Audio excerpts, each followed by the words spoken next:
අන්න ඔන්න මම රෙකෝඩින් එක උත් දැම්මා රයිට් අර මුල් මල්ලේ තියෙන මුළු ටොපි ප්‍රමාණය 140ක් තමයි 20 කි.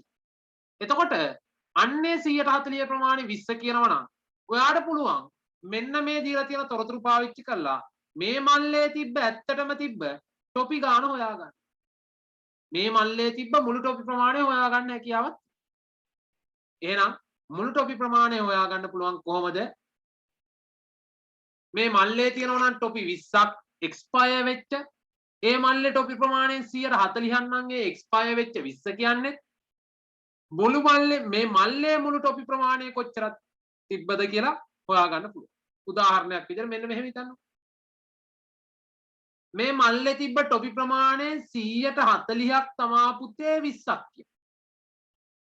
මල්ලේ ටොපි ප්‍රමාණය 140ක් තමා 20ක්. නේ? එහෙනම් ඔයාට පුළුවන් මෙන්න මේ 100ට එකක ප්‍රමාණය හොයන්න නම් මොකද ඔයා කරන්න ඕනේ? මේ පැත්තත් 40 න්නේ බෙදුවේ. එහා පැත්තත් බෙදනවා 40. අන්න එහෙනම් 20ත් ඔයා බෙදනවා 40. 20ත් බෙදනවා 40. අනේ 20ත් 40න් බෙදපුවාම ඔයාට එනවා බිංදුවට බිංදුව කැපෙනවා. දෙවරක් 2යි දෙවරක් 1යි. අන්න එතකොට 100ට 100ක් නේ මල්ලේ ටොපි තියෙන්නේ. මල්ලේ ටොපි තියෙන්නේ 100ට 100ක්. අන්නේ මල්ලේ තියෙන ටොපි 100ට 100 ප්‍රමාණය හොයාගන්න නම් මෙන්න මේ දෙකෙන් එක වැඩි කරනවා 100. එතකොට එනවා බලන්න කීයක්ද? 50ක්. ඇයි දෙවරක් 1යි දෙවරක් 50. 50 වරක් 1 50. එහෙනම් ඔයාලට පුළුවන් බලන්න ඇත්තද මේ කියන්නේ? එහෙනම් මල්ලේ තිබිලා තියෙන ටොපි ඔක්කොම 50ක් තිබිලා තියෙනවා. 50ට 140ක් තමා මේ ටොපි 20ක් කියන්නේ. බලමු ඇත්තද කියලා. අන්න ඔයා දන්නවා දැන් භාග ගුණ කරන්න එහෙම බෙදන්න දන්නවා බිංදුවට බිංදුව කැපෙනවා මේ බිංදුවට මේ බිංදුව කැපෙනවා. 5 වරක් 4 20යි. ඇත්ත නේද? වැඩේ හරි. එහෙනම් ආම් බලන්න යම් අගයක් දීලා තියෙනවා නම් ප්‍රතිශතයක් එක්ක මල්ලේ තිබ්බ මුළු ටොපි ප්‍රමාණය ඒ අදාළ මුළු ප්‍රමාණය හොයාගන්න පුළුවන්. අන්න 140ක් කියන්නේ 20ක් නම් 100ට එකක් කියන්න නම් ඔය මොකද කරන්නේ? අර 20 40න් බෙදනවා. අන්න 100ට 100ක් කීයද කියලා බලන්න නම් 20 40න් බෙදලා වැඩි කරන්න ඕන 100. අන්න එතකොට එනවා ඔයාට මේ මල්ලේ තිබ්බ මුළු ටොපි ප්‍රමාණය. හරි අපි යෝග කරන්න යනවා 18 6 අභ්‍යාසයේ තියෙන අභ්‍යාසත් එක්ක. හරි බලමු අපි එකින් එක කියවලා. එහෙනම් ඔයා ඉස්සෙල්ලම ලියා ගන්නවා 18 6 අභ්‍යාසය. 18 6 අභ්‍යාසය. 18 6 අභ්‍යාසය.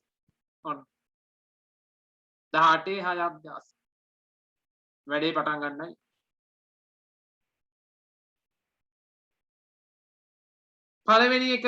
පළවෙනි එක උන් කියවනවා ඔයාගේ පොත දැන් ළඟ තියෙනවා කියවනවා.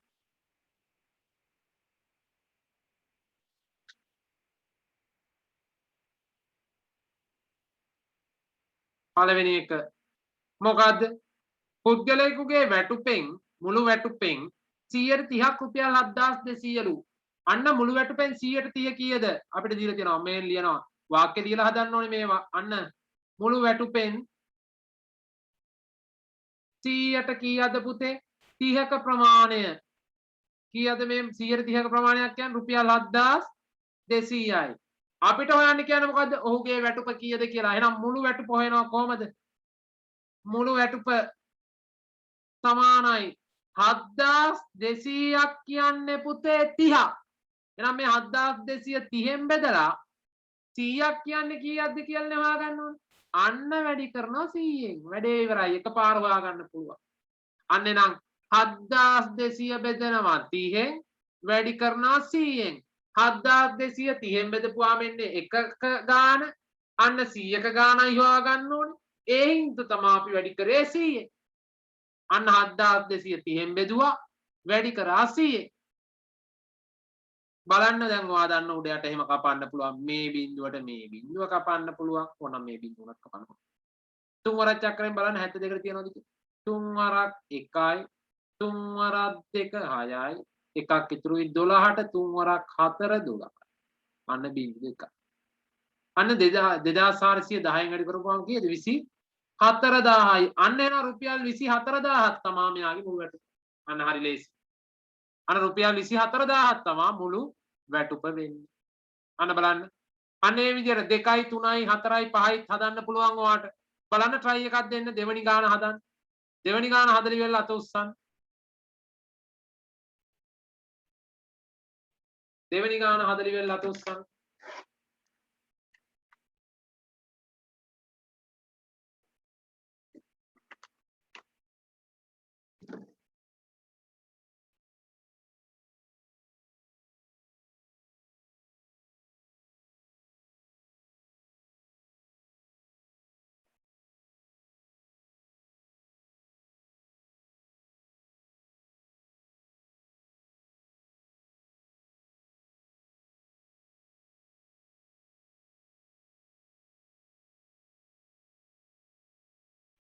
දෙවෙනි ගාන හදන්න බලන්න. අංක 2 කියලා දැම්මා. දෙවෙනි ගාන හැදි. right. ටක් ගාලා හදන්න. කියවලා හදන්න ඕන.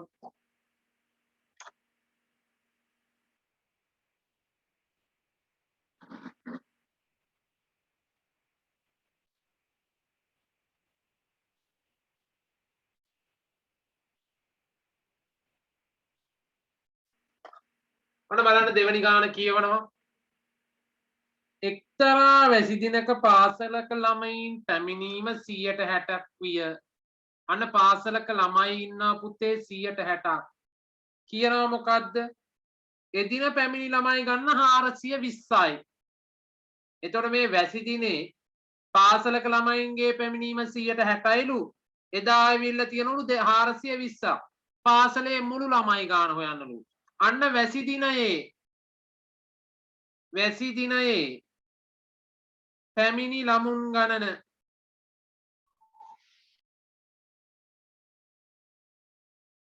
වැසි දිනේ පැමිණියේ පුතේ 60ක්. ඔන්න ඔය ළමුන් ගණන තමයි අපිට දීලා තියෙන්නේ කීයක් කියලාද? 420ක් කියලා. අපෙන් අහලා තියෙන්නේ මොකද්ද? පාසලේ ඉන්න මුළු ළමුන් සංඛ්‍යාව කීයද කියලා. පාසලේ ඉන්න මුළු ළමුන් සංඛ්‍යාව අන්න ලියනවා. මුළු සිසුන් සංඛ්‍යාව සමානයි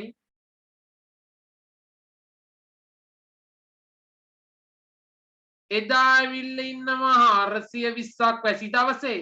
ඒ කියන්නේ පුතේ 60ක ප්‍රමාණය. 100ක ප්‍රමාණය කීයද? ඒක තමයි මුළු සිසුන් ප්‍රමාණය කියන්නේ.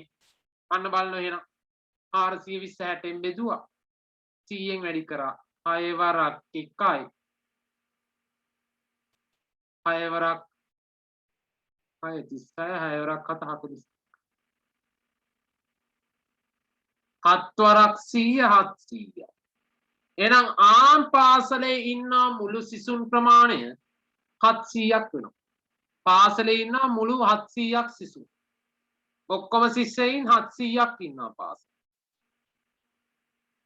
අන්න බලන්න. ඔක්කොම ශිෂ්‍යයින් ඉන්නවා 700. තුන්වෙනි ගානත් හදන්නේ මේ විදිහට හරි ලේසි. මේ එකම සිස්ටම් එකට තමයි මේ ගණන් ටික යන්නේ. පුද්ගලයෙකු ළඟ තිබුණු මුදලින් 165ක් වියදම් කළ පසු ඔහු ළඟ ඉතිරි වූ මුදල් ප්‍රමාණය තමයි 1400. එතකොට මේ 165ද මේ 1400 කියන්නේ? නෑ. වියදම් කරලා දැන් ඔයාගාව 100ක් තියෙනවා නම් 65ක් වියදම් කරාට පස්සේ ඉතුරු ගාන තමයි මේ 100. ඉතුරු ගාන කිය 35යි. මෙන්න මේ 35 තමා පුතේ කියන්නේ ඔය 100 ගාවද මේ පුද්ගලයා ගාව තිබ්බ 1400 කියන්නේ. එහෙනම් මේ 1400 කියන්නේ පුතේ 135. හරි 135. අන්න මම ඒක මෙහෙම ලියනවා. ඉතිරි මුදල් ප්‍රතිශතය කීයද? ඔක්කොම මුළු එකක් කියන්නේ 100ක් කියලානේ කියන්නේ දැන්. ප්‍රතිශතවලදී මුළු එකක් කියන්නේ 100යි. ඉතිරි වෙලා තිබ්බා 65ක්. හරි. sorry වියදම් වූ ප්‍රතිශතය එනවා ගන්න ඕනේ. ඉතිරි මුදල් නෙවෙයි සමා වෙන්නේ. වියදම් වූ නෑ. වියදම් වෙලා තියෙනවා 65ක්. එතකොට ඉතිරි වෙලා තියෙන්නේ පුතේ 135යි. අන්නෝන් ඉතිරි මුදල් ප්‍රමාණය කීයක් ඉතිරිද? 1400යි. එතකොට අහලා තියෙන අපෙන් මොකද්ද? ඔහු ළඟ තිබූ මුළු මුදල. අන්න ගණනය කරන්න. ඔහු ළඟ තිබූ මුළු මුදල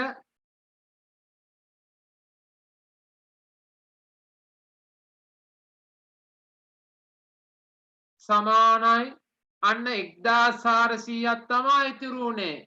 ඔය 1400 තමා 35ක් කියන්නේ. 100ක් කියන්නේ කීයක්ද කියලා තමයි හොයාගන්න ඕනේ බලන්න. 7 වරක් චක්‍රය දන්නවා 7 වරක් 2 14යි 7 වරක් 5 35යි. 5 වරක් චක්‍රය දන්නවා 5 වරක් 1 5යි 5 වරක් 2 10යි. අන්න 20 වැඩි කරනවා 200න් දෙවරක් 2 4යි 0.0.0යි අන්න ඔහු ළඟ තිබිලා තියෙනවා සල්ලි 4000ක්. ඔයාට ඕන නම් මේක හරිද කියලාත් බලන්න පුළුවන්. 4000ට 135ක් නේද මේ 1400 එන්න ඕනේ බලන්න. 4000ට 135ක් තමා පුතේ 1400ක් එන්න ඕනේ බලන්න හරිද කියලා. 0.0 කරනවා 0.0 බිඳුවයි 4 වරක් 5 20න් බිඳුවයි දෙකක් ඉතුරුයි 4 වරක් 3 12යි 1යි 2යි 14යි. අන්න බලන්නකො වැඩේ හරි. ඔයාට ඕන නම් හරිද කියලා බලා ගන්නත් පුළුවන්.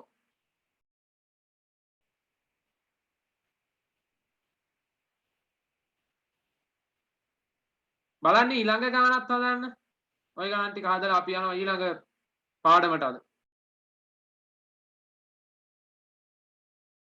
හතරවෙනි ගානත් හදන්න දැන් ওই විදිය තේරුම් ගන්න. ලෝහ මිශ්‍රණයක් සාදා ඇත්තේ යකඩ සහ මොනවද? තුත්තනාගම මිශ්‍ර කිරීමෙනි. මිශ්‍රයෙන් 136 තුත්තනාගම් වන අතර මිශ්‍ර කළ යකඩ ප්‍රමාණය 160 ග්‍රෑම් නම් මිශ්‍ර ලෝහ ස්කන්ධය ගණනය කරන්න. බලන්න හොඳට කල්පනා කරන්න. මිශ්‍ර ලෝහයක් තියනවලු. යකඩයයි වයි කියලා දානවා තුත්තනාගම් තියෙනවා. මේකේ තියනවලු මිශ්‍රණයෙන් 136ක් තුත්තනාගම්ලු. එහෙනම් ඉතුරු 100ට 100 වෙන්න නම් 100ට 100 වෙන්න නම් ඉතුරු ගාන තමයි යකඩ වෙන්න ඕනේ. එහෙනම් 100න් 36ක් අඩු කරා නම් ඔයාට යකඩ කොච්චර ප්‍රතිශතයක් තියෙද කියලා හොයාගන්න පුළුවන්. යකඩ කොච්චර ප්‍රතිශතයක් තියෙද 100න් 36ක් අඩු කරනවා අන 10න් 6ක් 4යි යහ පැත්තට එකක් ගියා 9න් 3ක් 6යි. අන 164ක් තියෙනවා. 164ක් තමයි යකඩ තියෙන්නේ. 164ක් තියෙනවා යකඩ. මිශ්‍ර කළ යකඩ ප්‍රමාණය තමයි දීලා තියෙන්නේ 160යි කියලා. අපෙන් අහලා තියෙන්නේ මෙන්න මේ 100 ප්‍රමාණය කීයද කියන එක. අන්න එහෙනම් මං ඉස්සෙල්ලම යකඩ ප්‍රතිශතය හොයා ගන්න ඕන. යකඩ ප්‍රතිශතය සමානයි. ඔයා කොහොමද එක් කරගන්නේ? 100න් අඩු කරනවා තුත්තනාගම් තිබ්බ 36ක්. එතකොට යකඩ ප්‍රතිශතය තියෙනවා 164යි. ඊළඟ යකඩ ප්‍රමාණය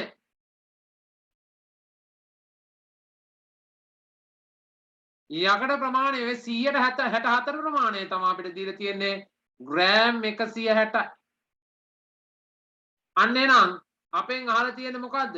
මුළු ස්කන්ධයේ ගණන බර නේද? මුළු ලෝහයේ ස්කන්ධය. එහෙනම් මුළු ලෝහ ස්කන්ධය ඒ කියන්නේ මේක මිශ්‍ර කරලා හැදෙන ස්කන්ධය ලෝහයේ තියෙන බර මුළු බර ග්‍රෑම් 160ක් කියන්නේ කීයක්ද පුතේ? 64ක්. එහෙනම් 100ක් කියන්නේ කීයක්ද කියලා හොයා ගන්නවා. අච්චරට මෙච්චර නම් මෙච්චරට කොච්චරද කතාවක්. අන්න බලන්න. 8 වරක් චක්‍රය දන්නවා 8 වරක් 2 16 8 වරක් 8 64. 4 වරක් චක්‍රය දන්නවා 4 වරක් 2 8යි 4 වරක් 5 20යි. දෙවරක් චක්‍රය දන්නවා දෙවරක් 1 2යි දෙවරක් 5 10යි. අන්න වැඩි කරනවා 5 වරක් 5 25යි බිඳුවයි. අන ග්‍රෑම් 250ක් තිබිලා තියෙනවා. අන ග්‍රෑම් 250ක් තිබිලා තියෙනවා. අන බලන්න හරිද කියලා. හතරවෙනි ගාන ඔන්න. පැහැදිලි කිරීම සහිතවම තියෙනවා.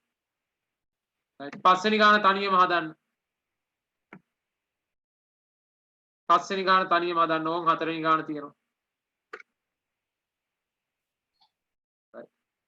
ඔන්න හතරවෙනි ගාන තියෙනවා. ওই විදිහට තමයි එන්නේ. පස්වෙනි ගාන තනියම හදන්න.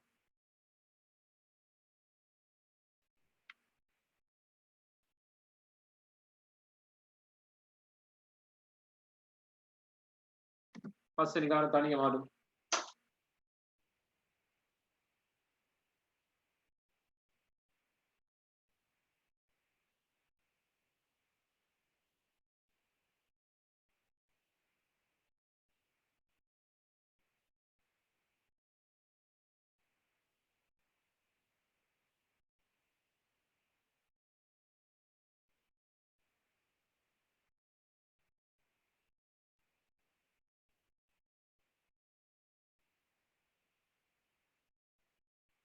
පස්වෙනි ගාන තනියම හදන්න.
රයිට් ඕම් පස්වෙනි ගාන සාකච්ඡා කරමු.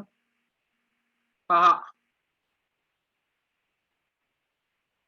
පස්වෙනි ගාන තියෙනවා මිනිසෙක් තමා සතු වාහනය විකිණීමෙන් ලද මුදලින් 100%ක් තැරැව්කාරයෙකුට ලබා දෙයි. එවිට ඔහුට ඉතිරි වූ මුදල 4,75,000යි. බලන්නකො. මෙයාට හම්බුණ 100%ක් මුදලෙන් 100%ක් තැරැව්කාරයට දුන්නාම මෙයා ළඟ ඉතිරි වෙන්නේ පුතේ 195ක මුදලක්නේ. ඉතින් ඔය මෙයා ළඟ ඉතිරි වෙලා තියෙනවා කියන්නේ 4,75,000. බලමු අපෙන් පළවෙනි එක. පළවෙනි එක අහලා තියෙනවා පුතේ වාහනේ විකුණූ මිල. වාහනේ විකුණූ මිල කියන්නේ පුතේ මෙන්න මේ මිල. ඒ කියන්නේ 100% ප්‍රමාණයනේ. 100% ප්‍රමාණය. අන්න එහෙනම් මොකද කරන්න ඔයා? අන්න වාහනේ විකුණූ මිල. වාහනය විකුණූ මිල බලනවා කොහමද? 4,75,000 කියන්නේ කීයක්ද? 195ක්.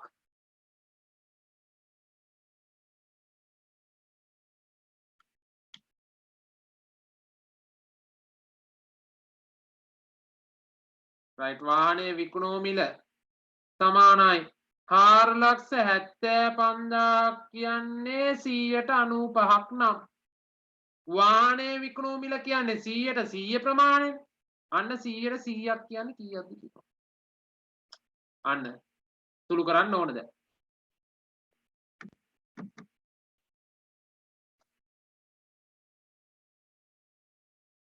අන වාහනේ විකුණූ මිල හොයාගන්න පුළුවන්. පස්වරක් චක්‍රයෙන් ඉතින් ලේසි.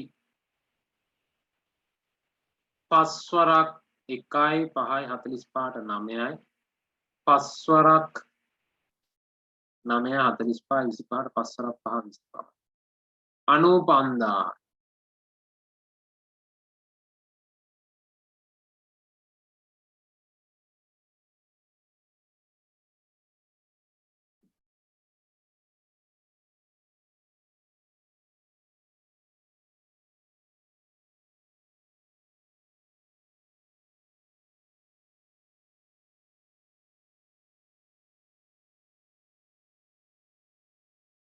දානමවරක් වලින් ගම් කරන්න 1යි 19වරක් 5 බලන්න. පස්වරක් 9 45න් 5 4ක් ඉතිරි පස්වරක් 5 4යි 9 95යි නේ. හරි. නම් 5යි 5000ව 100ක්. ඒ කියන්නේ 5000යි තවත් බිංදු 2යි. මෙන්න මේ ගානට තමයි එයා වාහනේ විකුණලා තියෙන්නේ. අන්න වාහනේ විකුණෝ මිල. අන්න වාහනේ විකුණෝ මිල. ඒ සඳහා ගෙවූ තැරැව් ගාස්තුවත් අනුලවන්න. දෙවැනි එක ගෙවූ තැරැව් ගාස්තු.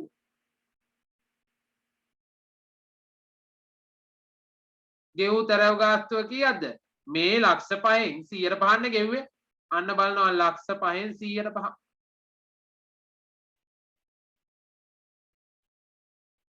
බිංදුවට බිංදුව කැපෙනවා. බිංදුවට බිංදුව කැපෙනවා. 5 වරක් 5 25යි තවත් බිංදුව. අන්න හරි ලේසියෙන් හදා ගන්න පුළුවන්. 25000යි.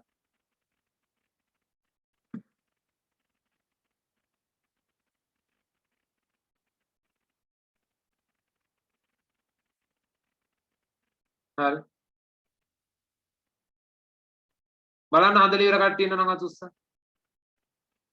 මේක ඉවරයි.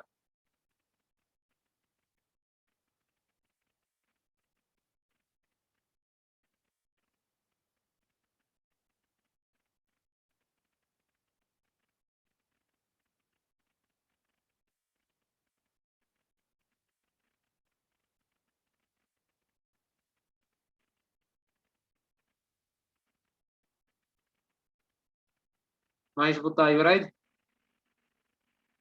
හරි ඉවර කට්ටිය ඊළඟ එක හදමු 6 වෙනි ගාන.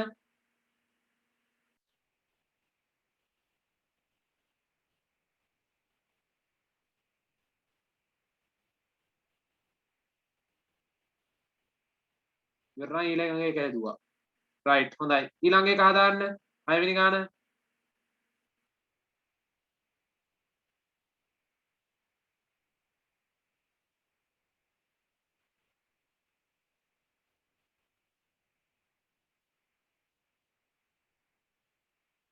තනියම හදන්න 6 වෙනි ගාන.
බලන්න ඉවරලා තුස්සන්න 6 වෙනි ගාන තනියම හදන්න. මාළුකෝ අමාරු ගානක් නෙවෙයි.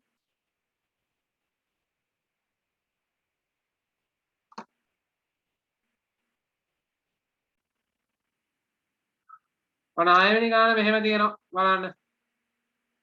කම්මලක සේවේදන සේවකීන්ගෙන් 140ක් ගැහැණු.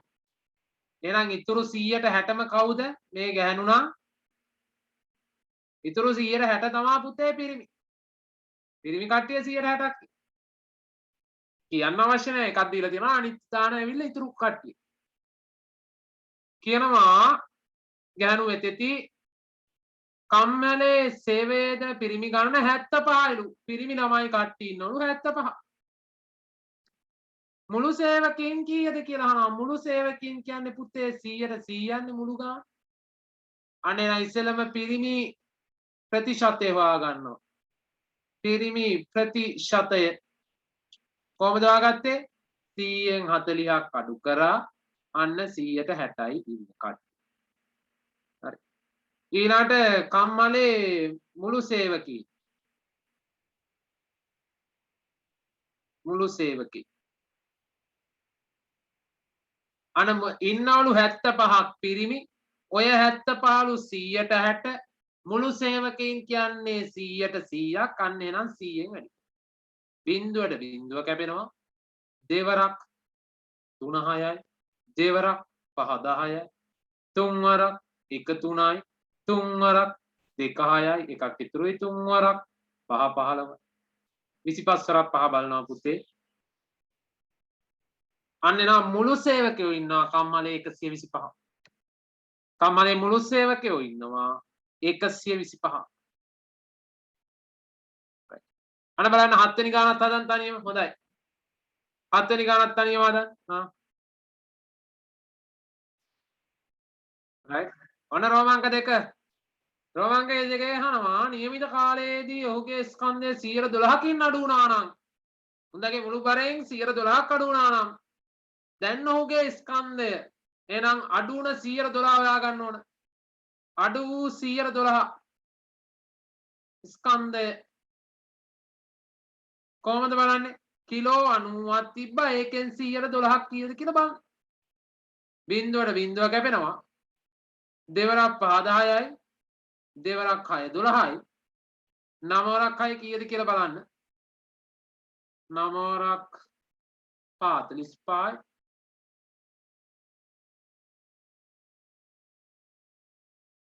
නවවරක්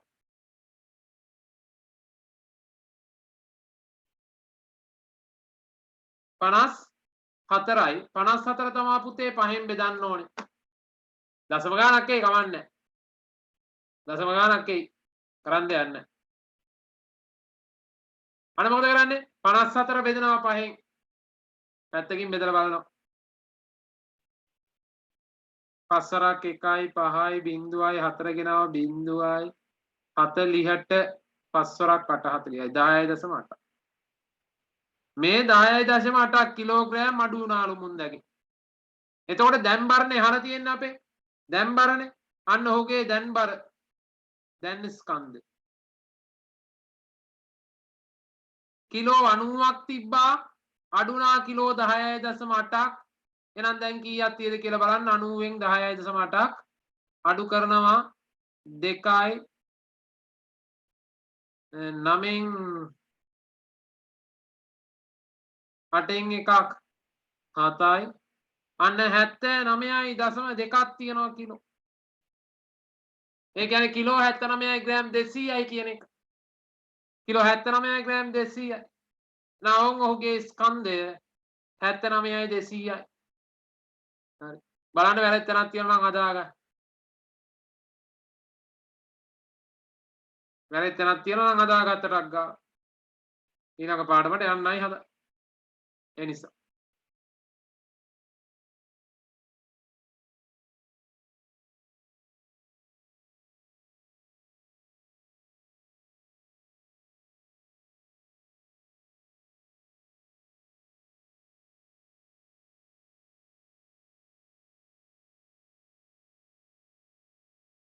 right. ඉවරයිද?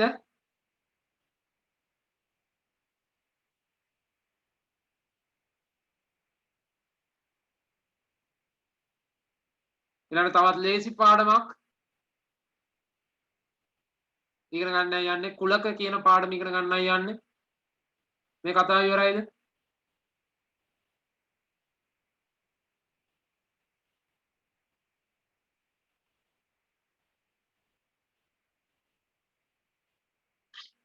ඉවර නම් අත උස්සන්න පුතේ. වැරදි අඩුපාඩු හදාගෙන ඉවරයි නම් අත උස්සන්න. right මාරු ඊළඟ ලියා ගන්න පාඩම අංක 19. ඔන්න අපි කුලක ඉගෙන ගන්නයි යන්නේ. එහෙනම් ඔන් 18 සියලුම අභ්‍යාස කරා ප්‍රතිශත දැන් පුළුවන් එන්න ඕන. right 19 වෙනි අභ්‍යාසෙ 19 වෙනි පාඩම. පාඩම අංක 19. අන්න පාඩම අංක 19. මොකද්ද පාඩම?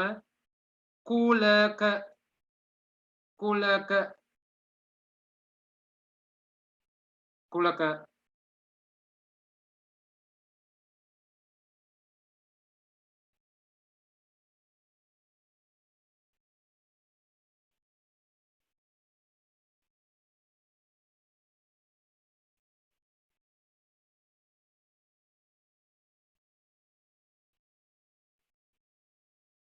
කුලක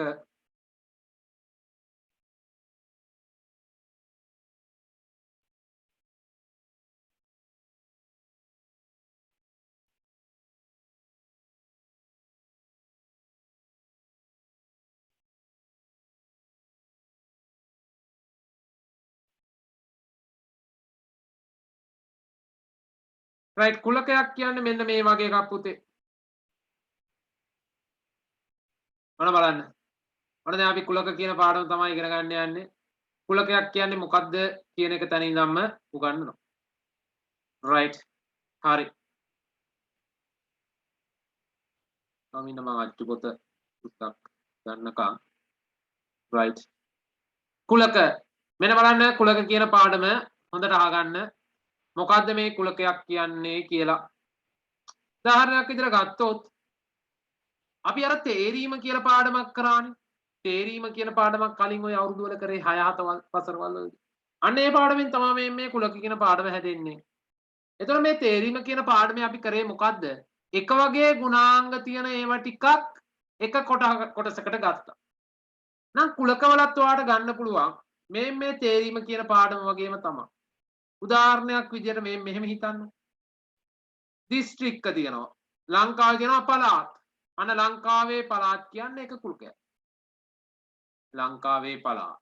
මොනවද ඔයාලට හරියටම කියන්න පුළුවන් පළාත් එක මොනවද කියලා? පළාත් නමේ තියෙනවා. ඒ පළාත් නමේ ඔයාලට කියන්න. අන්න එතකොට ඒක ඇවිල්ලා කුලකයක්. එතකොට ලංකාවේ පළාත්. ඊළඟට ඉරට්ටේ සංඛ්‍යා 1 10ත් අතර ඉරට්ටේ සංඛ්‍යා.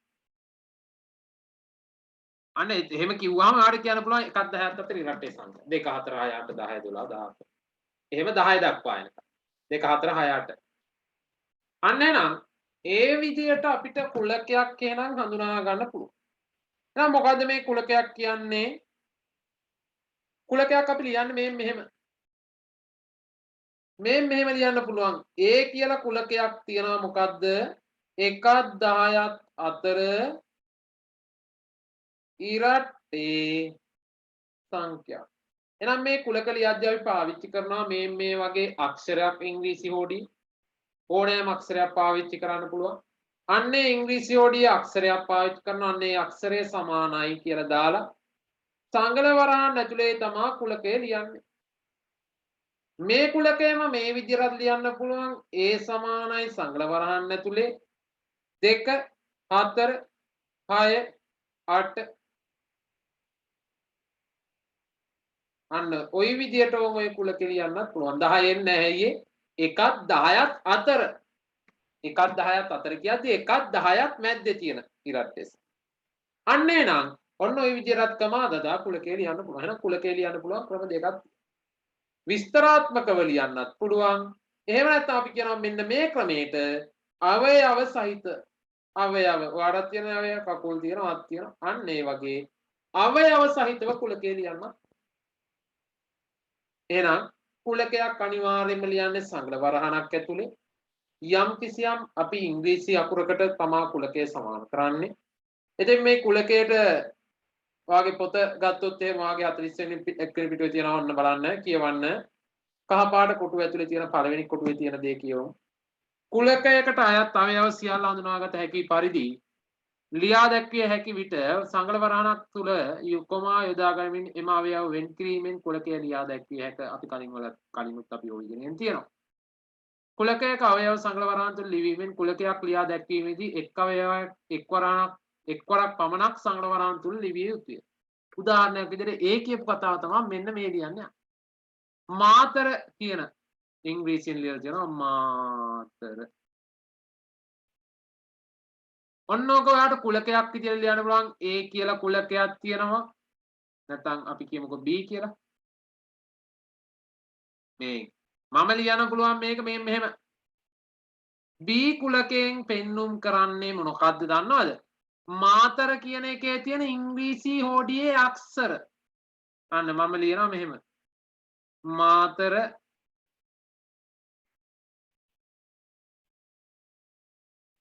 වචනය සෑදී ඇති අකුරු.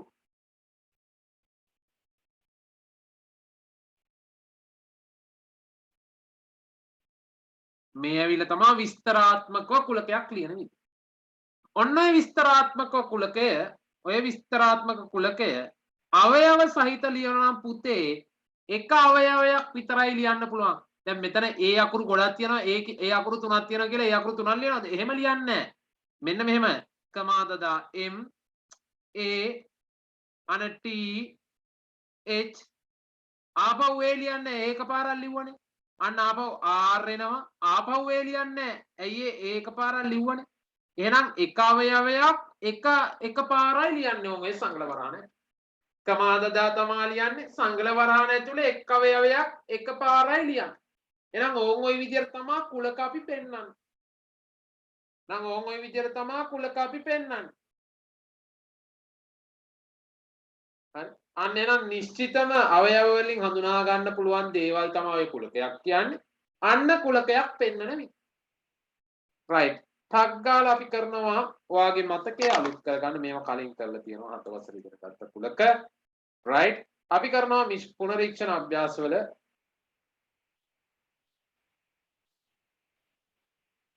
පුනරීක්ෂණ අභ්‍යාසවල කරන්න පුතේ මෙන්න මේ මං කියන ටික විතරක්. එකේ රෝමාංක 1 රෝමාංක 3 බෑ. එක එහෙම බෑ. එක කරන්න සම්පූර්ණ එකම කරන්න. එකේ තියෙන ඔක්කොම ටික කරන්න. දෙවැනි එකේ නම් හැබැයි කරන්න ඕනේ 1 3 5 දෙවැනි එකේ නම් 1යි 3යි 5යි ගණන් තුන විතරක් කරපුවාම හැකියි.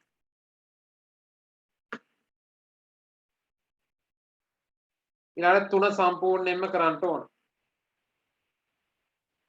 පළවෙනි එක කරන්න පුනරීක්ෂණ අභ්‍යාස කියලා දැම්මා.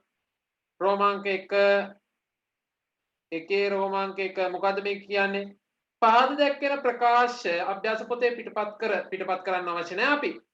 ඉලක්කම විතරක් දාමු. ඒවා අතුරින් කුලකය නිශ්චිතව අර්ථ දැක්වෙන ප්‍රකාශ ඉදිරියෙන් කුලකයක් කියලා හරියටම හඳුනා ගන්න පුළුවන් ප්‍රකාශ ඉදිරියෙන් හරියකුත් කුලකයක් කියලා හඳුනා ගන්න බැරි ප්‍රකාශ තියෙනවා නම් ඒ ඉදිරියෙන් වැරද්දකුත් තමයි දාන්න තියෙන්නේ. අන්න අපි බලමු එහෙනම් එකින් එක බලමු. රෝමාංක 1 බලමු. 0.37 අතර 3 ගුණාකාර පුළුවන් නේ කුලකයක් එහෙනම්. ඔයාලට හරියටම කියන්න පුළුවන් අවයව ප්‍රමාණය. දෙවෙනි එක. අවුරුද්දේ මාස හරියටම කියන්න පුළුවන් නේ ජනවාරි ඉඳන් දෙසැම්බර් වෙනකම් මාස.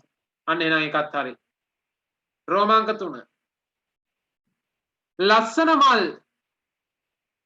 ඔයාලට මතකයි අපි තේරීම පාඩමෙත් ඔය 5 වසරේ 6 වසරේ ඉගෙන ගත්තා. ලස්සන මල් කියලා අපිට පුළුවන්ද වෙන් කරන්න? ලස්සන කියන එක වෙන් කරන්න පුළුවන්ද රේඛාවකින්? බෑ. ඒ නිසා මේක කුලකයක් විදිහට අපිට සලකන්න බෑ. රෝමාංක 4. ප්‍රථමක සංඛ්‍යා කියන්න පුළුවන් හරියටමනේ 2 3 5 ඔහොම කියන්න. අන ප්‍රථමක සංඛ්‍යා කියන්නේ කුලක. උස මිනිසුන්. උසයි කියන්නේ කොච්චර ප්‍රමාණයක් දීලා තියෙද? අංගල් 5ට වඩා නැත්නම් අඩි 5ට වඩා උස මිනිසුන් කියන ආං කුලකේ වෙන් කරගන්න තියෙනවා. අපිට මේක වෙන් කරන්නත් බෑ එහෙනම් පස්වෙනි එකත්. අන්න පස්වෙනි එකත්. right දෙවෙනි එක ඔයා තනියම ලියන්නේ. අවයව ටික නේද ලියන්නේ කියන්නේ දෙවෙනි එකේ. පහත දැක්කෙන එක් කුලකයේ අවයව සියල්ල සංගල වරහන් තුල ලිවීමෙන් එම කුලකයේ නැවත ලියා දක්වන්න. 1යි 3යි 5යි ඒ ටික කරනවා ඉක්මනට.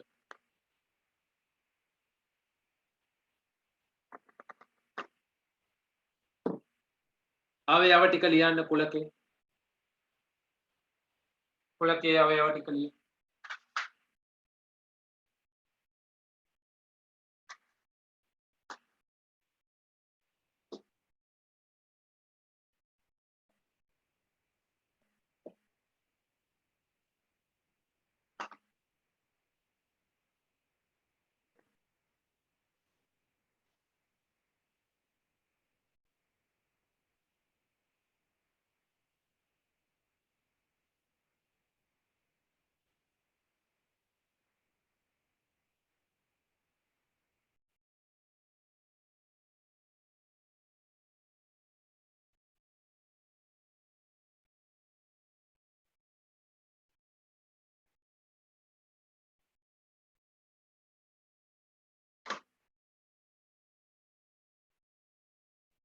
දෙවෙනි එකේ 1යි 3යි 5යි කරලා අත උස්සන්න බලන්න.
බලන්න කරලා ඉවර නම් අත උස්සන්න. දෙවෙනි එක.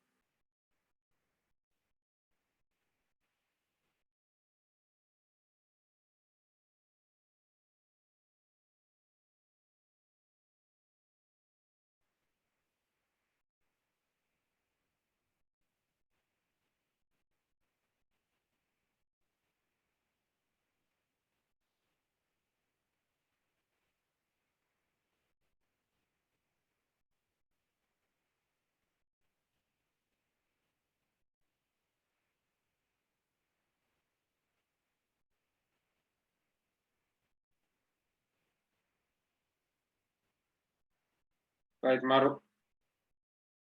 දිල්ෂිත ඉවරයි නම් අත උස්සන්න.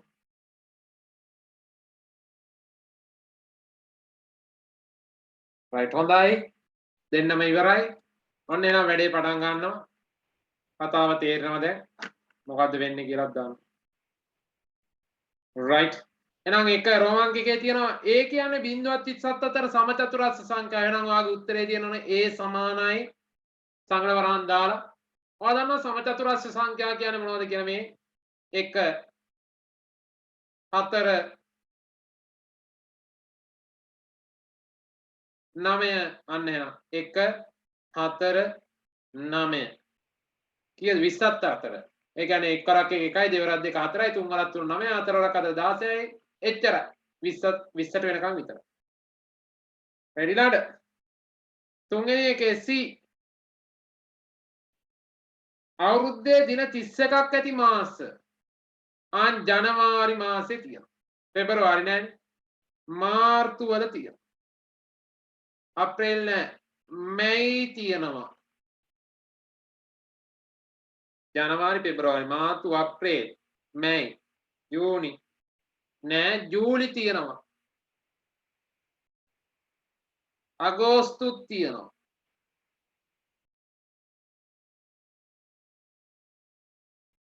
ඔක්තෝබර් තියෙනවා. සැප්තැම්බර් නෑ. නොවැම්බර් නෑ. දෙසැම්බර් තියෙනවා. අන්න. එහෙනම් දින 31ක් තියෙන මාස ටික ඔයාලට ඩාර් ගාලා ලියා ගන්න පුළුවන්. පස්වෙනි එක තියෙනවා ශ්‍රී ලංකාවේ පළාත් ටික දන්නවනේ. ශ්‍රී ලංකාවේ පළාත් මොනවද? උතුර, නැගෙනහිර, ඊළඟ උතුරු මැද, වයඹ, මධ්‍යම පළාත, සබරගමු පළාත, ඌව පළාත, බස්නාහිර පළාත, දකුණු පළාත 1 2 3 4 5 6 7 8 9 එච්චරයි. අන්න උඩේ ඉඳන් ලියාගෙන ආවා. උතුර තියෙනවා උතුරට පස්සේ නැගෙනහිර තියෙනවා අනිත් පැත්තේ. උතුරු මැද පළාත් තියෙනවා. වයම් පළාත් තියෙනවා. සබරගම් පළාත් තියෙනවා. ඌව තියෙනවා. බස්නාහිර තියෙනවා. දකුණු පළාත් තියෙනවා. අන්න වැඩේ යාළුවා.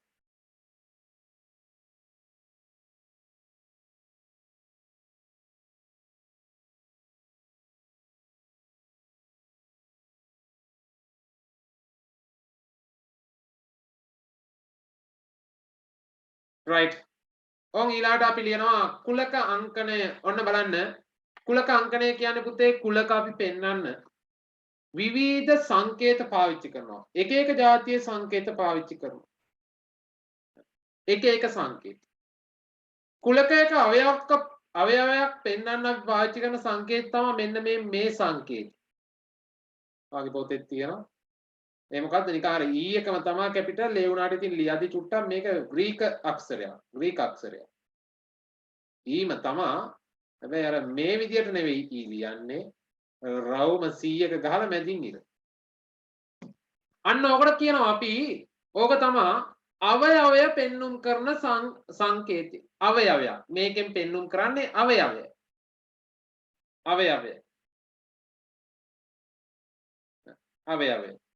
දැන් ඔයාලගේ උදාහරණයක් විදිහට ලිව්වොත් මේක අපිට දීලා තියෙනවා A කියලා කුලකයක්. ඕකේ තියෙනවා 1 3 5 7. ඔයාලට ලියන්න පුළුවන් මේ 3 කියන්නේ A කියන කුලකයේ අවයවයකි නේද? මේ 3 කියන්නේ A කියන කුලකයේ අවයවයක්. ඔයාලට මේක ලියන්න පුළුවන් හරිම ලේසියෙන් කොහමද? 3 අවයවයකි A කුලකයේ. අන්න. දැක්කනේ ලියන විදිය. අන්න අවයවය අංකණය කරන විදිය. ඔයාලා ලියන්න ඕන පුළුවන් 5 කියන්නේ A කියන කුලකයේ අවයවයක් කියලා කොහමද? 5 යනු අවයවයකි A කුලකයේ අන අවයව. 7 යනු A කුලකයේ අවයවයකි. අන්න වාට සංකේත භාවිතා කරලා මේ කතාව ලියන්න පුළුවන්. ආන් අපි ඒවට කියනවා කුලක අංකණය කියලා. සංකේත පාවිච්චි කරනවා. ඊට අමතරව ඔන්න බලන්න මේ තව එකක් මම කියනවා. මේ කුලකයේ තියෙනවනේ පුතේ අවයව 4ක්. 1 3 5 7 කියලා අවයව 4ක් තියෙනවා. අවයව කියන්නේ මොනවද? මෙන්න මේ පෙන්නලා තියෙනවා. අන්න අවයව 4ක් තියෙනවා. අපි කුලකයේ තියෙන අවයව සංඛ්‍යාව ලියන්නේ පුතේ මෙහෙම. මෙන් බලන්න කුලකයේ A කියන කුලකයේ අවයව සංඛ්‍යාව ලියන්නේ n සිම්පල් n ලියලා වරහන් ඇතුලේ කැපිටල් A. අන්න A කියන කුලකයේ අවයව සංඛ්‍යාව කීයද? 4කි. අන්න බලන්න එහෙනම් කුලක අංකණය ගැන පොඩි දැනුමක් ඔයාලා තියෙනවා. එතකොට මෙන්න මේ E අකුර මෙන්න මෙහෙම මේ සංකේතය අපි පාවිච්චි කරනවා කුලකයක අවයවය පෙන්වන්න. මෙන්න මේන් මේකෙන් අපි පෙන්වන්නේ මොකද්ද? මේකේ නම් x කියන කුලකයේ අවයව සංඛ්‍යාවයි පෙන්න. අවයව සංඛ්‍යාව නැත්නම් ප්‍රමාණයයි පෙන්න. අවයව කීයක් තියෙනවද කියලා පෙන්වන්නේ. අපි ওই විදිහේ අංකණයක් නැත්නම් සංකේත පාවිච්චි කරනවා. ඔන්න ඔය වගේ සංකේත පාවිච්චි කරනවා.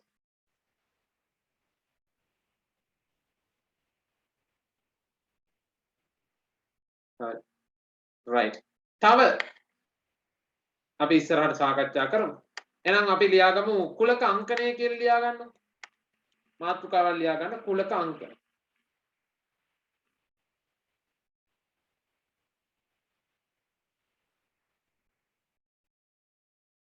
right. ඔන්න අද මේ කුලක පාඩම ඉවර කරනවා.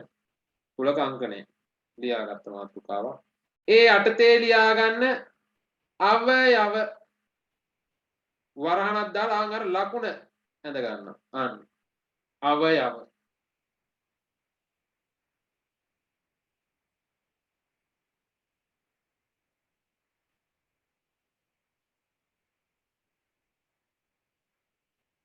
මේ අටින් ලියා ගන්නවා දැන් මේක තරුවක් දාලා හරි මෙහෙම විදිහට ලියාගෙන ඒ අටින් ඔයාලා ලියා ගන්නවා කුලකයක් වෙන නිදසුනක් විදිහට අපි ලියා ගන්නවා.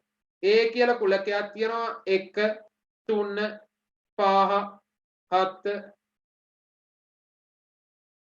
8 කියලා කුලකයක් තියෙනවා. ඔන්න අපිට කුලකයක් දීලා තියෙනවා. හරි.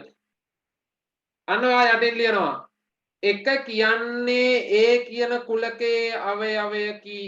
ඉස්සරහින් ඉරක් ගාලා මේ විදිහට ලියලා මේකෙන් හැඳින්වෙන එක. මේකෙන් කියවෙන්නේ මොකද්ද?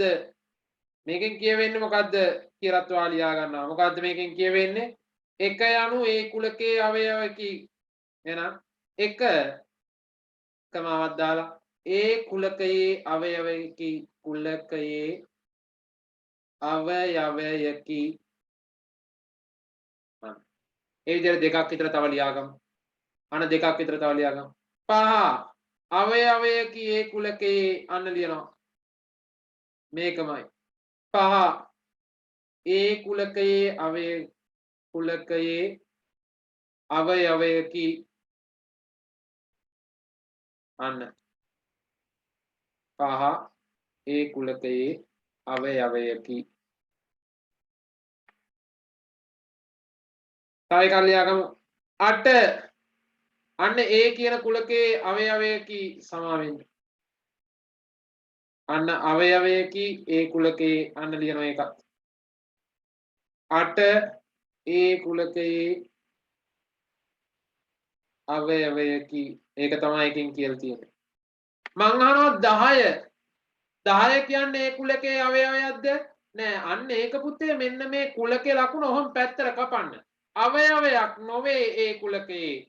අන්න ඒකත් අපි ලියාගමු. දැන් උඩ තියෙන ඒ කුලකයේ අවයව නෙවෙයිනේ 10. අන්න 10 යනු ඒ කුලකයේ අවයවයක් නොවේ. අන්න ලියාගත්තා. ඕන තව එකක් ලියාගමු. 2 කියන්නේ කුලකයක් නෙවෙයි මේ ඒ කියන කුලකයේ අවයවයක් නොවේ. අන්න එහෙනම් කැපුවා ඊ අර කුලකයේ ලකුණම දාලා පැත්තට කැපුවා. ඒ තමා මේ කියන්නේ මොකද්ද? 2 කියන්නේ ඒ කුලකයේ අවයවයක් නොවේ. අන්න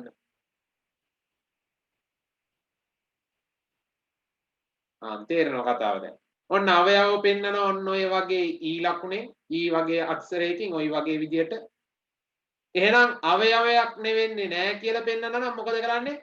අවයව ලකුණ දානවා අවයවයක් වෙන්නේ නැත්තම් කපනවා පැත්තට. ඔන්න තියෙනවා. 10 අවයවයක් නොවේ ඒ කුලකයේ.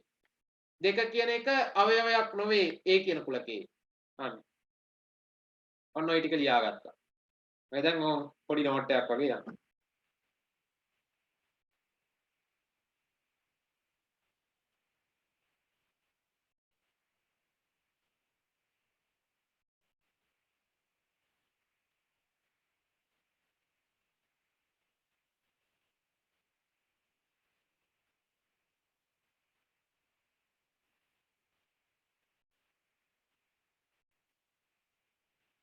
හරි ඔක ලියාගන්න.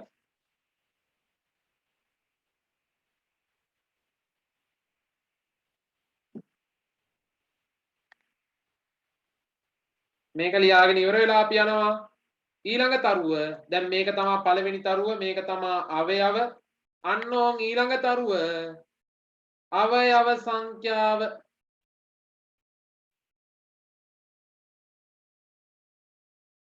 ඒක ඉස්සරහින් ලියා ගන්නවා වරහණක් දාලා n වරහන් a කොහොම එකක්.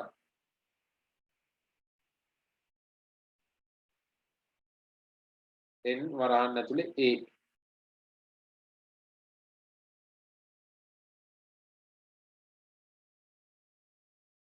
මේ වරහන් නැතුව ලියා ගන්න නැත්නම් වරහන් පැටලෙනවා ඔක්කොටම. මේ පැත්තේ වරහන් ඕනේ මේ විදිහට ලියා. ඔන්න ඕක තමයි අවයව සංඛ්‍යාවට පාවිච්චි කරන අංකන ක්‍රමය. උදාහරණයක් විදිහට යටින් ලියා ගන්නවා මේ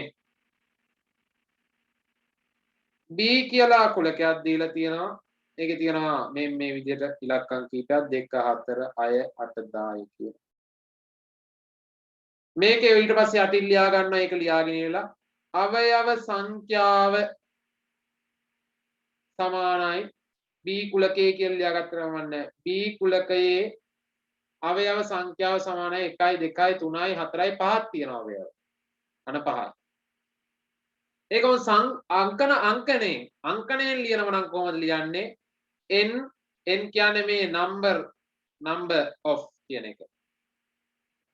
මේකේ තියෙන අවයව සංඛ්‍යාව තමයි n කියලා කියන්නේ. b කියන කුලකයේ අවයව සංඛ්‍යාව. එහෙනම් කීයද? 5යි. මේක අපිට අර විලාම් දිගට වාක්‍ය පිටින් ලියන්න ඕනේ නෑ. අපිට ටග් ගාලා ලියා ගන්න පුළුවන් අවයව සංඛ්‍යාව පෙන්නන විදිහ. ඔන්න ඒකත් ලියාගත්තා. දෙවනි තරු.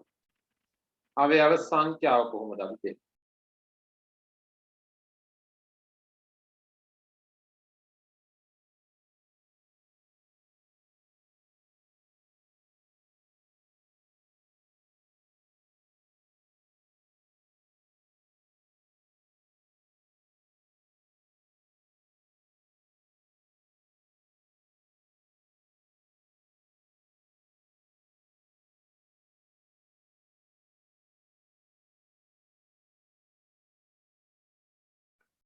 හරි මේක ලියාගන්න.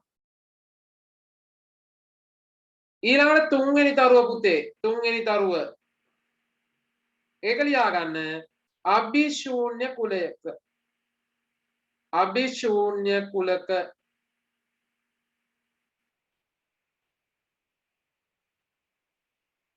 ඒකදී අපි පාවිච්චි කරන්නේ පුතේ නිකන් සංගල වරහන එහෙම නැත්නම් මේ බිඳුව කපන එකත් පාවිච්චි කරනවා. ඔන්න ඕක ලොකු වරහනක් ඇතුළේ ලියා ගන්න. මෙන්න මේ සංකේත තමයි අපි පාවිච්චි කරන්නේ අභිශූන්‍ය කුලක. මේ වගේ සංකේත තමයි අභිශූන්‍ය කුලක.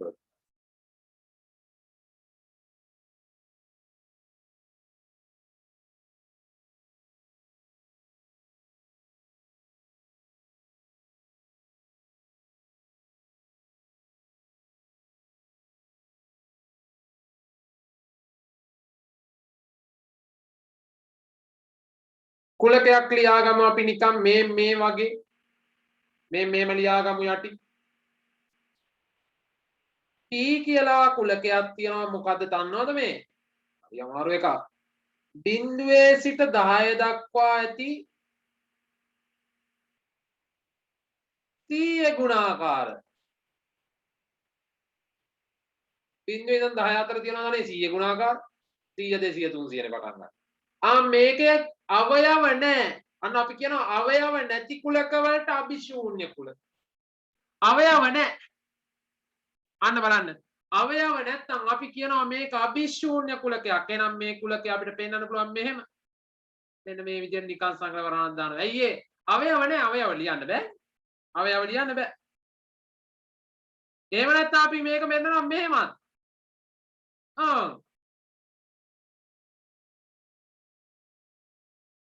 අවයව නැහැ. මේකේ නිකන් හරි හැවුවොත් එහෙම කවුරු හරි අවයව සංඛ්‍යාව පෙන්වන්න කියලා. අභිශූන්‍ය කුලකේ අවයව නැත්තම් මොනවද පෙන්වන්නේ? එහෙනම් ඔයාලා ලියන්න පුළුවන් මේ P කියන කුලකයේ අවයව සංඛ්‍යාව නැත. ඒකත් බිඳුවයි.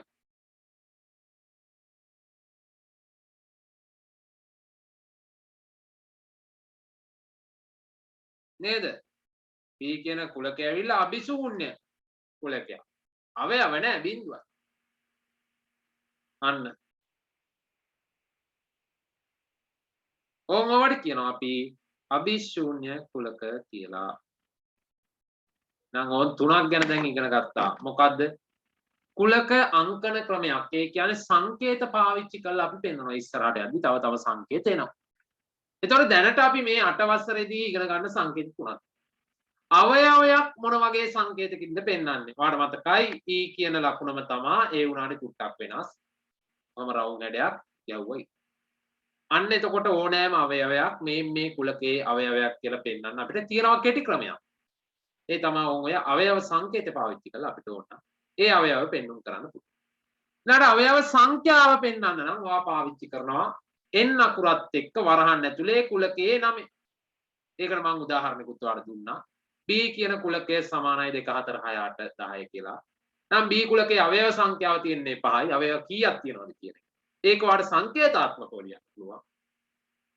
අන්න n වරහන් ඇතුලේ B කුලකයේ සමානයි 5යි. ඒ කියන්නේ B කුලකයේ අවයව සංඛ්‍යාව 5යි. ඊළඟ අභිශූන්‍ය කුලක කියන්නේ කුලකයේ අවයව නැහැ. ඒ කුලකයේ අවයව නැහැ. අභිශූන්‍යයි. අභිශූන්‍ය කුලකයක් තියෙනවා. අවයව නැත්තම් අභිශූන්‍යයි. උදාහරණයක් විදිහට ගත්තා P කියන කුලකයේ ඇවිල්ලා තමයි හැදෙන්නේ කොහොමද? 0.10ත් අතර ඇති 100 ගුණාකාර. 0.10ත් අතර 100 ගුණාකාර එකක්වත් නැහැ නේද? එහෙනම් P කියන කුලකයේ අභිශූන්‍යයි කියලා පෙන්වන විදිය ඕම් පල්ලෙහාවා තියෙනවා. අනසංගල වරහන් ඇතුලේ මොනවක් කල් ලියන්න නැතුව පෙන්වන්න පුළුවන්. එහෙම නැත්නම් P සමානයි 0 පැත්තටම ඇලිලක් දාලා පවන්න. ඒකේ අවයව සංඛ්‍යාව පෙන්වන්න කිව්වොත් ඒකේ අවයව සංඛ්‍යාව නැහැ 0. එහෙනම් n P කියන කුලකයේ අවයව සංඛ්‍යාව ඒ 0යි කියලා පෙන්වන්න.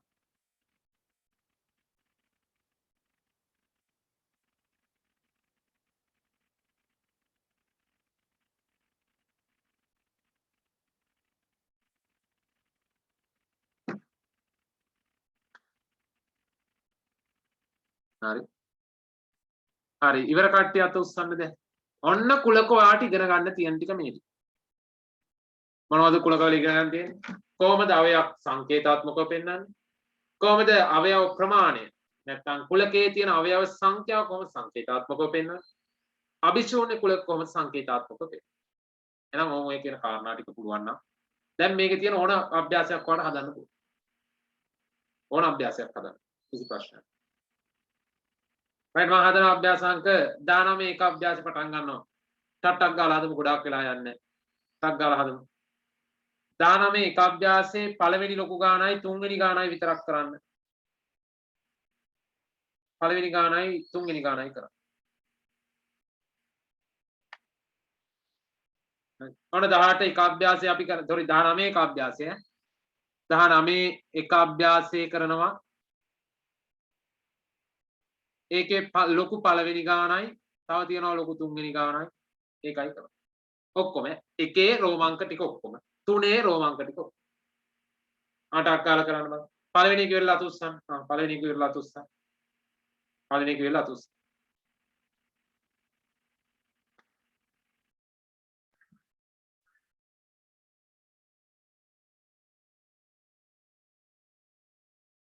හරි.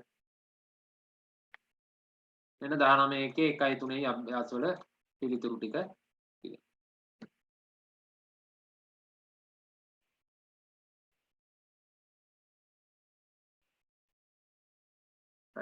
බලන්න 19 දෙක අභ්‍යාසය කරන්න 1යි 3යි කරන්න 19 දෙක අභ්‍යාස 1යි 3යි කරන්න කරලි වෙලා අතුස්සන්න.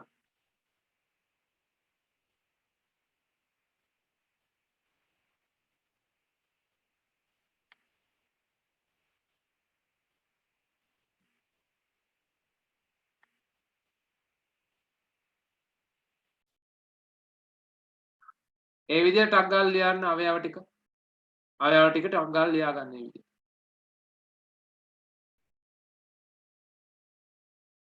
අන් 10ට අඩු ගන්න සංඛ්‍යාව කියවම 10 නැතුව තමයි ගන්න සංඛ්‍යා ටික. අනුරාධපුර කියන එකේ ඉංග්‍රීසි අකුරු කිව්වහම එකම අකුර දෙපාරක් ලියන්නේ අවයව එකම අවයවයේ දෙපාරක් පෙන්නන්නේ නැහැ කුලක තුල. අන්න. ඒක මතක තියාගන්න ඕන. හරි. ඉතින් බලනවා 100කත් 100කේ කියනවා x කියලා කුලකයක් තියනවලු ඒකේ පෙන්නන්නේ සතියේ දවස් සති අන්තයේව නෙවෙයි සතියේව ටික විතරයි. යන් සතියේව ටික ලියනවා. සඳුදා අඟහරුවාදා බදාදා බ්‍රහස්පතින්දා සිකුරාදා. ඔච්චරයි. සෙනසුරාදා කියන්නේ සති අන්තයේව සතියේව නෙවෙයි. සති අන්තයේව තමයි සෙනසුරාදා. සතියේව නෙවෙයි. ඒවා. අන් D එකත් බලන්න ඒ වගේ. හරි ලේසි. y කියලා කුලකයක් තියනවලු ආන් සංගල වරහන් වල දාලා තමයි අවයව ලියන්නේ. දෙකත් 8ත් අතර පහේ ගුණාකාර. පහේ ගුණාකාර තියෙනවා 5 තියෙනවා 10 නෑ එච්චරයි. අන් e දෙකත් 8ත් අතරනේ පහේ ගුණාකාර. එහෙනම් ඔච්චරයි තියෙන්නේ. 5 විතරයි 10 නෑ. ඊළඟට තියෙනවා 32 සිට 38 තෙක් ඇති ප්‍රථමක සංඛ්‍යා. 32 ඉඳන් බලමු 30ද කියලා. ප්‍රථමක සංඛ්‍යා කියන්නේ මොනවද? අන්න ඒක දැනගන්න එපා. මාර මගුලක් වෙන ප්‍රථමක සංඛ්‍යා ගන්න. ප්‍රථමක සංඛ්‍යා කියන්නේ සාධක දෙකක් විතරක් තියෙන සංඛ්‍යා. බලමු. 32 එනවද? නෑ 32 වරක් එකක් තියෙනවා දෙවරක් චක්‍රනුත් වෙනවා ඒ හින්දා 32 33 33 තුන් වරක් චක්‍ර වෙනවා තුන් වරක් 11 33යි 33 වරක් 1 33 වරක් 1 එනවා තුන් වරක් 11 එනවා එතකොට මෙතනම සාධක හතරක් තියෙනවා එහෙනම් ඒකේ 34 එනවද කියලා බලන්න 34 එන්නේ නැහැ අයියේ දෙකෙන් බෙදෙනවා එහෙනම් දෙවරක් චක්‍රනුත් වෙනවා එක් වරක් චක්‍රනුත් වෙනවා ඒ හින්දා එන්නේ නැහැ හරි 35 එන්නේ නැහැ පස් වරක් චක්‍රනුත් වෙනවා 35 වරක් චක්‍රනුත් වෙනවා එක් වරක් චක්‍රනුත් වෙනවා එක් වරක් 5 එක් වරක් 35 35යි නැත්නම් හත් වරක් 5 35යි එතකොට තියෙනවා සාධක ගොඩක් 36 36 තුන් වරක් චක්‍රයෙන් බෙදෙනවා දෙවරක් චක්‍රය එනවා එක් වරක් චක්‍ර එනවා ඒ හින්දා සාධක ගොඩක් තියෙනවා 37 37 සාධක තියෙනවා එක් වරක් 37 37යි 37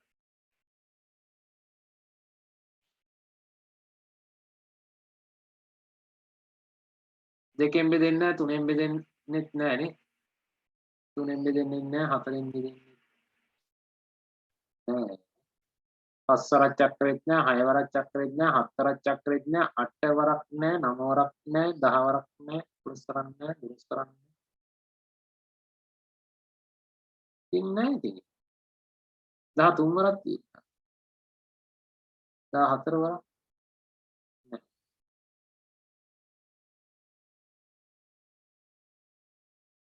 13 වරක් තියෙනවානේ. 3 වරක් 7 නෑ.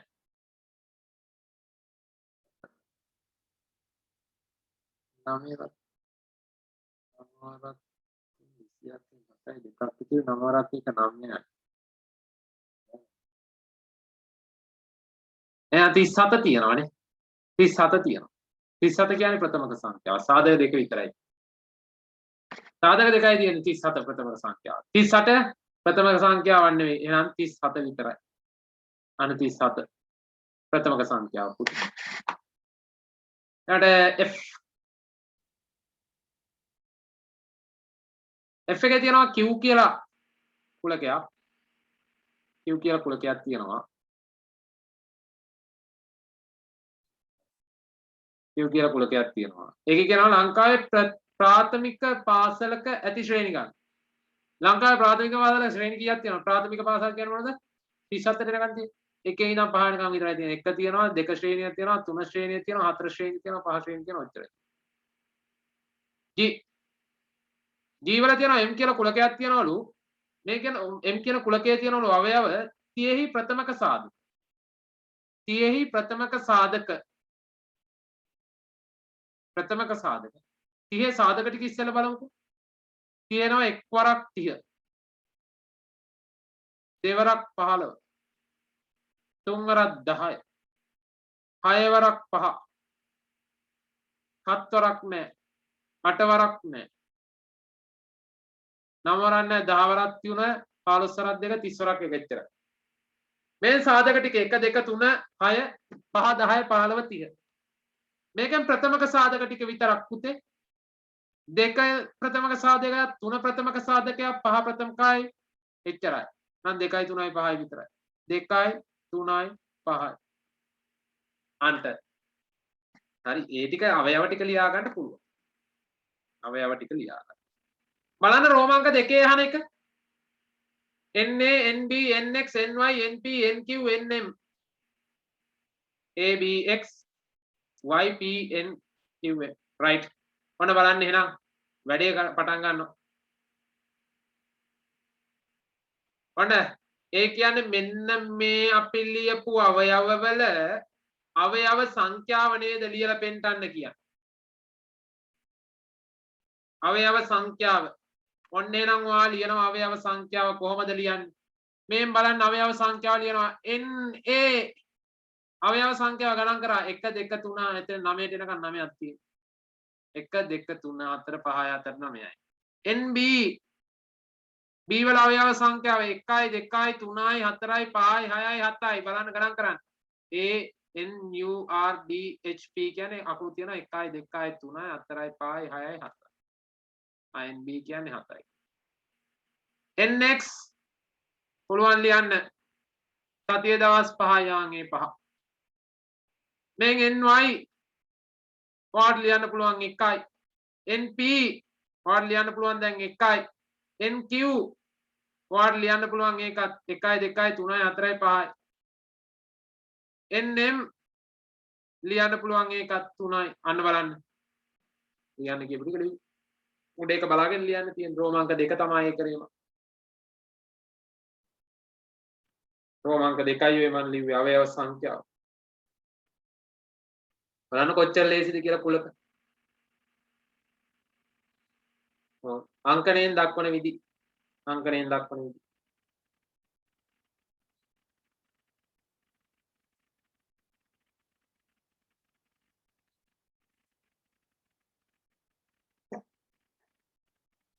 තුන්වෙනි එක බලන්න ඕම මම තුන්වෙනි එක මේක ඉවරයි නම් අතේ උස්සන්න.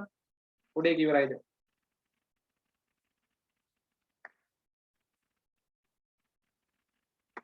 right මාරු. තුන්වෙනි එක කරන් තුන්වෙනි එක. හොඳයි දෙන්න මේ ඉවරයි. තුන්වෙනි එක කරන්.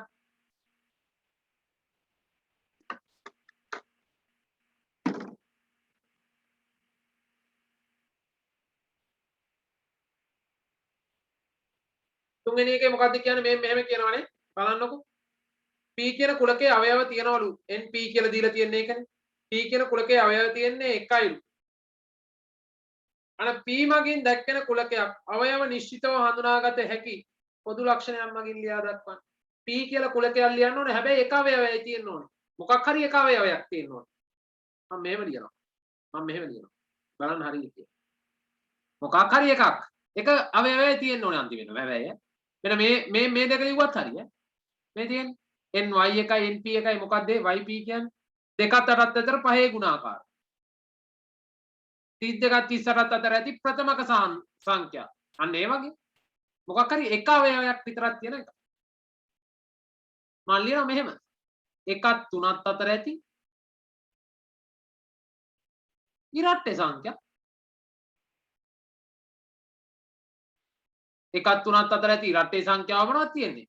දෙක විතරයි. අන්න එතකොට np එක වෙනවා. නේ? ඒ වගේ එක අවයවයක් තියෙන මොකක් හරි එක උදාහරණයක් ලියලා තිබ්බනම් හොඳටම ප්‍රමාණ. පොදු ලක්ෂණයක් මගින් ඕන ලියා දැක්වුවා. 1ත් 3ත් අතර ඇති ඉරට්ටේ සංඛ්‍යා. right. හොඳයි. හරි ලේසි වැඩේ අල්ලගන්න තියෙන්නේ.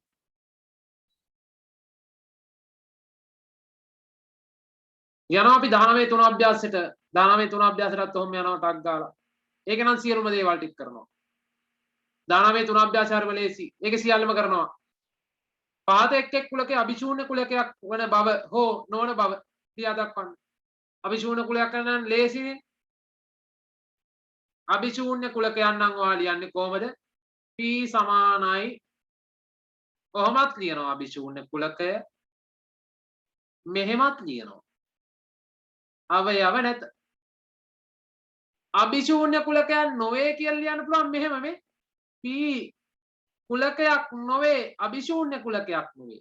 එහෙම නැත්නම් p අභිශූන්‍ය කුලකයක් නොවේ. අඬ එහෙමත් ලියන්න පුළුවන්.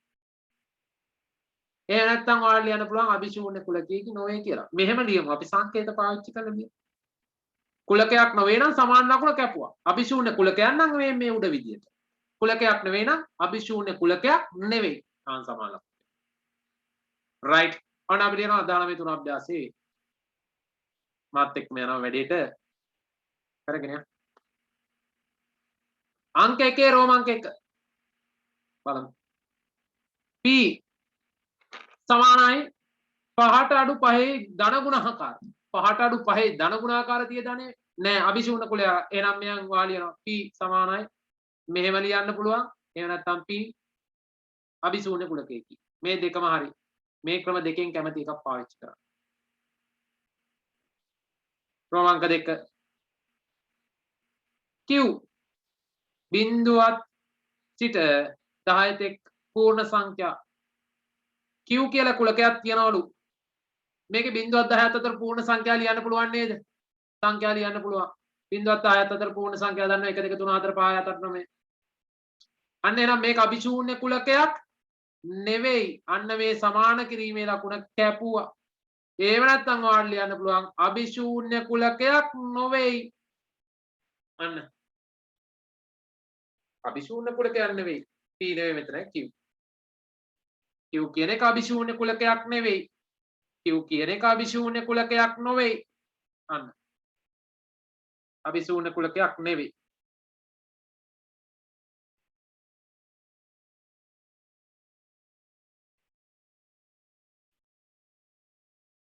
එහෙමත් ලියන්න පුළුවන්.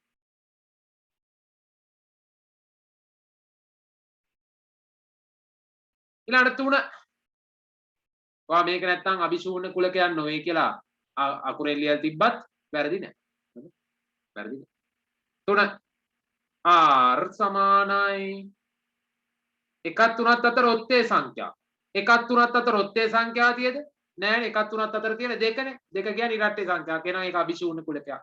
මෙහෙම ලියන්නත් පුළුවන් නැත්නම් r සමානයි අභිශූන්‍ය කුලකයකි. ඔය ක්‍රම දෙකෙන් කැමති එකක්. හරි ලේසි නේ රෝම අංක 4 බලන්න. s කියලා කුලකයක් තියෙනවා. මෙන්න මේ 41242 සංඛ්‍යාවේ තියෙන ඉලක්කම් තියෙනවනේ. 4 තියෙනවා 1 තියෙනවා 2 තියෙනවා නේ. එතකොට මේක අභිශූන්‍ය කුලකයක්ද? නෑ මේක අභිශූන්‍ය කුලකයක් නෙවෙයි. එහෙනම් ඔයාලට අභිශූන්‍ය කුලකයක් නෙවෙයි. එහෙම නැත්නම් s කියන එක අභිශූන්‍ය කුලකයක් නෙවෙයි. අන්න. ක්‍රමාංක 5 T දේ දුන්නේ වර්ණ දේ දුන්නේ වර්ණ ටික කියන්න පුළුවන් දේ දුන්නේ වර්ණ 7ක් තියෙනවා ඒක තුන් මේක අභිශූන්‍ය කුලකයක්ද නෑ මේක අභිශූන්‍ය කුලකයක් නෙවෙයි නවල් ලියන්න පුළුවන් මෙහෙම T කියන්නේ අභිශූන්‍ය කුලකයක් නොවේ නොවේ කියලා කපන්න සමාන ලකුණ කපන්න ඈ ලියලා කපන්න ඕනේ මකලා දාන්න එපා ලියලායි කපන්න ඕනේ 6 තියෙනවා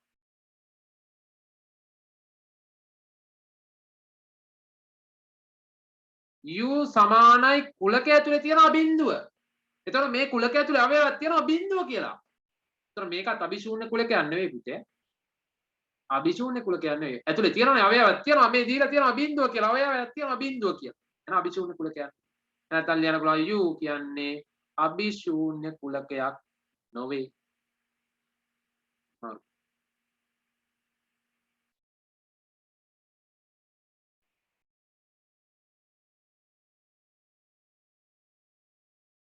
ක්‍රමාංක ලොකු අංක දෙක බලන්න කියවන්න මේක ඉවර ඇති මේක හරි ලේසි ලොකු අංක දෙක බලන්න පූර්ණ වර්ගයේ ඍණ එකවන සංඛ්‍යා ඍණ එකවන පූර්ණ වර්ග සංඛ්‍යාවක්ද මේක නෑ මේක පූර්ණ වර්ග සංඛ්‍යාවක් නෙවෙයි මේක අභිශූන්‍ය කුලකයක් මොකද හරිද කුලකයේ අභිශූන්‍ය කුලකයේ වේදයි කරුණු සහජව පැහැදිලි කරන්න මේක බලන්නකෝ කොහොමත් මේ පූර්ණ වර්ග සංඛ්‍යාවල ඍණ ගාණක් එන්නේ නැහැ. ඍණ වැඩි වුණාම ධන වෙනවනේ. පූර්ණ වර්ග සංඛ්‍යාව ඔක්කොම ධන ගගයක් තියෙනවා. ඒකයි පූර්ණ වර්ග කියන්නේ. now වර්ග සංඛ්‍යාවක් කියන්නේ මොකද? එක් පරක් එක. දෙවරක් දෙක. මේ දෙකේ වර්ගය කියන්නේ දෙක වැඩි කිරීම දෙක. ඍණ දෙකේ වර්ග කියන්නේත් බලන්න. දෙවරක් දෙක හතරයි. ඍණ දෙක වැඩි කිරීම ඍණ දෙක.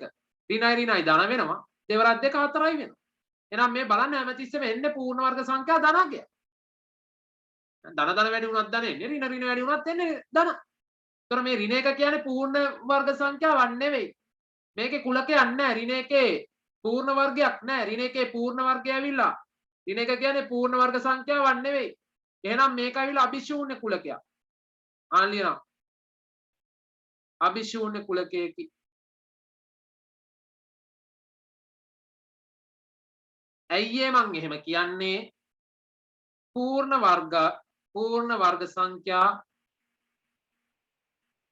පූර්ණ වර්ග සංඛ්‍යා සෑම විටම ධන අගයක් ගනි.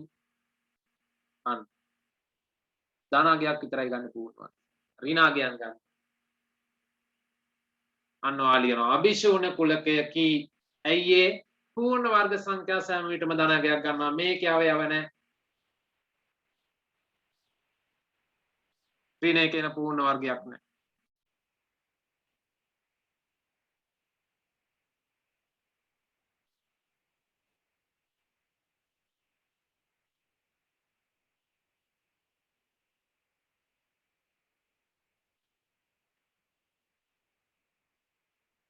හරි හොඳයි.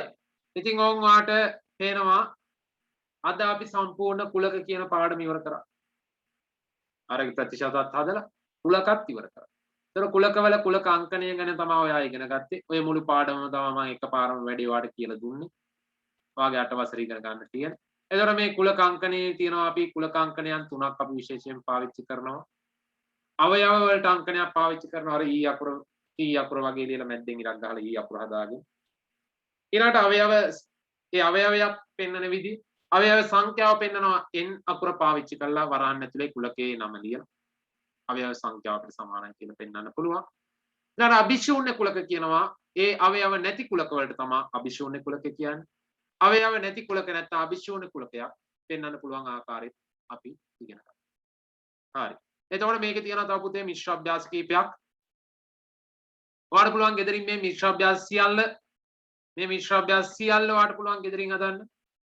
හරි. මේ මිශ්‍ර අභ්‍යාස සියල්ලම ඔයා ගෙදරින් කරන්න ඕන. අපි ඊළඟ සතියේ සාකච්ඡා කරනවා මේ මිශ්‍ර අභ්‍යාස. right. ඊට පස්සේ අපි ඊළඟ සතිය යනවා අලුත් පාඩමකට 20 වෙනි පාඩම. එතකොට පේපර් පන්තිය මට ගිය සතියේ කරන්න බැරි වුණා. මට මැසේජ් එකක් දාන්නත් බැරි වුණා ඒක. හරි. මට පස්සේ ඒක මතක් වුණේ මේ මැසේජ් එකක් දැම්මේ කියලා. ඉතින් මතක තියාගන්න ඒක කරනවා.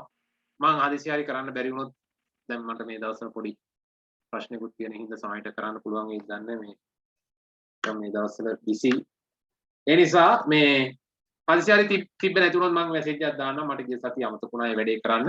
ඉතින් මම මැසේජ් එකක් දාන්න. ඊට අමතරව මම අද මැසේජ් එකක් ඕගොල්ලන්ට ෂෙයා කරලා තියෙනවා පන්ති ගාස්තු සම්බන්ධව. එතකොට ඕගොල්ලන්ගේ පන්ති ගාස්තු හෙට දිනේ 9 ඉඳන් 2 වෙනකම් ආයතනයට ගිහිලා ගෙවීම කරන්න හැකියාව තියෙනවා. එහෙම ගෙවීමට හැකියාවක් නැති වුණොත් ඊළඟ සතියේ වෙද්දි මම පෞද්ගලිකව දැනුවත් කරන්න ඕන. මම ඒකත් මේ මැසේජ් එකේ දාලා තියෙනවා. මතක ඇතුව අද අම්මලා තාත්තලාට ওই මැසේජ් එක පෙන්නන්න. ওই පණිවිඩය ලබා දෙන්න. හරි. අනිවාර්යෙන් මේ පණිවිඩය ලබා දෙන්න. හේතුව නැත්තම් ඔය පන්ති ගාස්තු පරක්කු වුණාම ඒක ආයතනයට ප්‍රශ්නයක් වෙනවා. ඒක පරක්කු වුණා. ඒ නිසා තමයි ඔය ආයතනයෙන් ගත් තීරණ ඔය තියෙන්නේ. ඒ නිසා ඒව අනිවාර්යෙන් මේ අදාළ අවස්ථාවේදී ගෙවීමට ඕගොල්ලෝ වග බලා ගන්න අවශ්‍යයි. එහෙනම් අදට මම මෙතනින් පන්තිය නවත්තනවා. නැවත අපි ඊළඟ සතියේ හම්බෙන්න බලාපොරොත්තු වෙයි. හරි. තව විනාඩි 10ක් තියෙනවා. ඉතින් කමන්නේ අපි අද පාඩම ඉවරයි. අලුත් පාඩමක් පටන් ගන්න අපිට කාල වේලාවක් නැහැ. ඉතින් සියලුම මිශ්‍ර අභ්‍යාස ටිකක් දෙදරින් කරන්න. හරි. ගෙදරින් කරලා නැවත දැනුම රැස් කරගන්න. අපි නැවත ඕගොල්ලෝගේ තියෙනවා කවද්ද තියෙන්නේ පේපර්ස් කරනවා කියලා කිව්වේ ටියුස්ඩේ. හරි. අඟහරුවාදා 9ට පේපර් ක්ලාස් එක තියෙනවා බොහෝ දුරට. හරි නැති වුණොත් මම මැසේජ් එකක් දාන්නම්. ඉතින් එතකොට ඔයාගේ අපුර පයිලට් පේපර් සෙට් එකේ අපි එදා නවත්තපු තැනින් තමයි පටන් ගන්න. ඉතින් ඒ නිසා මේ පේපර්ස් ටික කරලා තියාගන්න. හරි. එහෙනම් අදට මම මෙතනින් නවත්තනවා. නැවත අපි ආපහු ඊළඟ සතියේ හම්බෙමු. එහෙනම් කඩ් දෙන්න තමයි.